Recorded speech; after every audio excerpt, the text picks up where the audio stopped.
Samantala, one-way traffic scheme ipatutupad sa ilang kalsada sa Dagupan City simula August 16 upang bigyang daan ang rehabilitasyon ng kalsada. Para sa detalye ng balitang yan, may live report si Claire Lacanilaw Dungca. Claire? Chris, base sa abiso ng DPWH, magpapatupad ng one-way traffic scheme sa ilang bahagi ng kalsada sa Dagupan City simula August 16.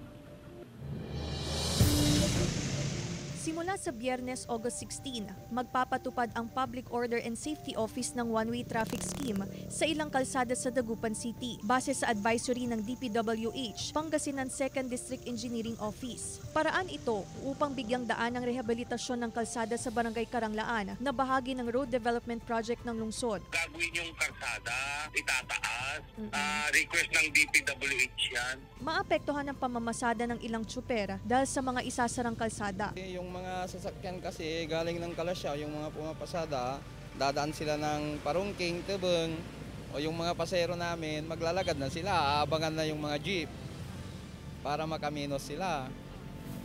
Kaya apektado kami talaga. Makukulangan yung pang-allowance ng mga bata na. Yun ang isang problema namin ngayon. Ayon sa Public Order and Safety Office, asahan ang pagbigat sa daloy ng trapiko sa gagawing konstruksyon sa kalsada. Pinapayuhan ang mga motorista na dumaan sa mga alternatibong ruta upang hindi maabala sa kanilang mga pupuntahan. Sa mga motorista ay ting-alalay lang, ayan po ay para din sa atin. Kasi pagka natapos din po yan, tata sa kalsada mo, walang baha. Hindi na masisirang sasakyan natin sa pagdaan sa baha.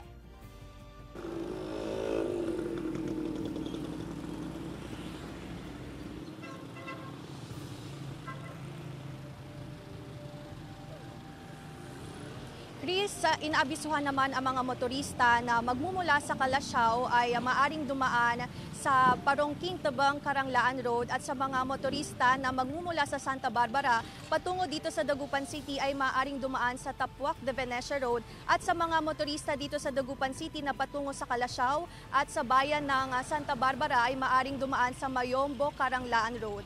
Chris. Maraming salamat, Claire Lacanilaw Dungca.